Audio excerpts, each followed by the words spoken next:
उमापतिं सुरगुरुं वन्दे जगत्कारणं वन्दे पन्नगभूषणं मृगधरं वन्दे पशूनां पतिं वन्दे सूर्यशशाङ्कवहिनयनं वन्दे मुकुन्दप्रियं वन्दे भक्तजनाश्रयं च वरदं वन्दे शिवं शङ्करम् ॐ मृत्युञ्जयाय रुद्राय नीलकण्ठाय शम्भवे अमृतेशाय शर्वाय महादेवाय ते नमः।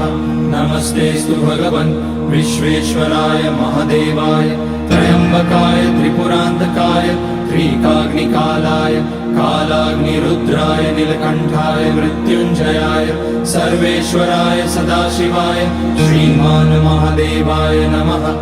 ॐ नमः शम्भवाय च मयोभवाय च नमः शङ्कराय च मयस्कराय च नमः शिवाय।